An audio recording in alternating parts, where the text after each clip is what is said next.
আমাদের আরেক দিনই ভাই জানতে চেয়েছেন জিন দ্বারা রোকাইয়া করা যাবে কিনা, ঝাড়ফুঁক করা যাবে কিনা। ধন্যবাদ প্রিয় ভাইজান। আমরা বলবো যে সেটা না করে উচিত। হ্যাঁ, ওলামা ইকরাম, বিজ্ঞ ওলামা ইকরাম এটাকে নাজায়েজ বলেছেন। কারণ জিন সাধারণত মানুষের উপকার করে থাকে, হ্যাঁ, আপনার ভ্রষ্টতার ভিত্তিতে। এরকম অনেক পাওয়া গেছে।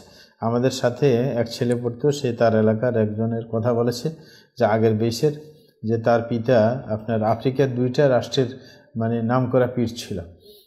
তো সে বলতেছে তার ছেলে মদিনা ইউনিভার্সিটিতে পড়ার পর যখন দেশে গেছে, দেশে যাওয়ার পর হঠাৎ করে তার বাপের মৃত্যু হয়। মৃত্যু হওয়ার পর একদিন সে অবস্থান করতেছিল ঘরে, হঠাৎ করে তাকে জিন এসে উঠিয়ে নিয়ে যায়। এক মানে খুব জঙ্গল এলাকায় নিয়ে যায়, জঙ্গলের মাঝখানে টিলা আছে একটা পর্বতের মতো, পাশে আবার পানি জমানো পানি আছে, লেকের মতো দেখা যায়।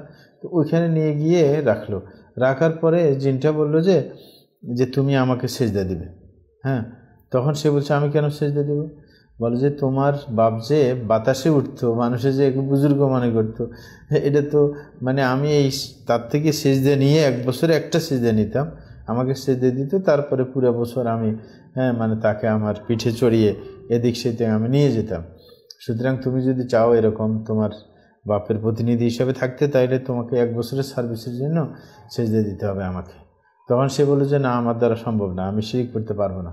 হ্যাঁ, তখন বলছে ঠিক আছে, তাইলে আমি রেখে গেলাম তোমাকে এখানে। পরে ও বলছে অসুবিধা নেই, আমার যদি মৃত্যু এখানে আল্লাহ লিখে রাখেন আমি থাকবো।